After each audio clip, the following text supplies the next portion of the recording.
ప్రభు యేసుక్రీస్తు నామములో మీ అందరికీ శుభములు. ఆగమన కాలపు మొదటి శుక్రవారము. మొదటి పట్టణము యెషయా గ్రంథము 29వ అధ్యాయము 17వ వచనము నుండి 24వ వచనం వరకు. సామెత చెప్పినట్లు కొద్ది కాలములోనే అడవి సేద్యపు నేలాగును, సేద్యపు నేల అడవి అగును.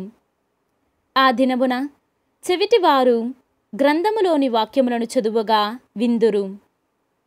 కారు చీకటిలోనున్న గ్రుడ్డివారు కన్నులు విప్పి చూతురు.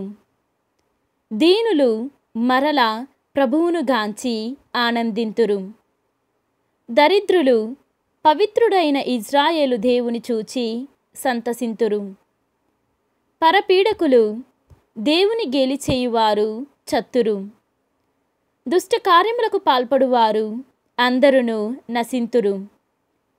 అన్యుల మీద చాడీలు చెప్పువారు, దుష్టులకు దండనము విధింపకుండా అడ్డుపడువారు, కళ్ళలాడి సజ్జనులకు న్యాయము జరగనీయని వారు అడాపొడా కానరాకుండా పోవుదురు. కావున యాకోబు దేవుడు అబ్రహాముని అపాయము నుండి తప్పించిన వాదును అగు ప్రభువు ఇట్లనుచున్నాడు: ఇక మీదట యాకోబు సిగ్గుపడదు, ఇక మీదట అతని ముఖము తెల్లబారదు. నేను వారి నడుమ చేసిన కార్యములను చూచి వారి సంతానము నన్ను పవిత్రునిగా ఎంచి పూజించును.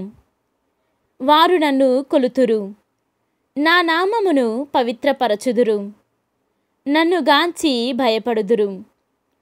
ఇజ్రాయేలు దేవుని మహత్యమును గాంచెదరు. మందమతులు వివేకమును పొందుదురు, సనుగుకొనువారు ఉపదేశమును స్వీకరింతురు. ఇది ప్రభువాక్కు. సర్వేశ్వరునికి వందనములు.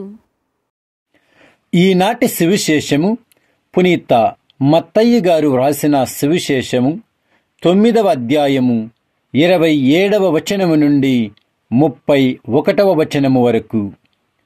అంతట యేసు ఆ ప్రాంతమును వీడిపోవుచుండగా ఇద్దరు గ్రుడ్డివారు ఆయన వెంటబడి, దావీదు కుమారా, మమ్ము కరుణింపుము అని మొరపెట్టుకొనిరి. యేసు ఇంట ప్రవేశించినప్పుడు ఆ గ్రుడ్డివారు ఆయన వద్దకు వచ్చిరి. అప్పుడు యేసు వారిని, నేను ఈ పని చేయగలనని మీరు విశ్వసించుచున్నారా అని ప్రశ్నింపగా వారు అవును ప్రభు అని పలికిరి. అంతట ఆయన వారి నేత్రములను తాకి, మీరు విశ్వసించినట్లు జరుగునుగాక అని పలికెను. వెంటనే వారు దృష్టిని పొందిరి. దీనిని ఎవరికిని తెలియనీయవలదని యేసు వారిని ఆజ్ఞాపించెను. కాని వారు వెళ్ళి యేసు కీర్తిని దేశమంతటా ప్రచారము గావించిరి. ఇది క్రీస్తు సువిశేషము. క్రీస్తువా మీకు స్తుతి కలుగునుగాక.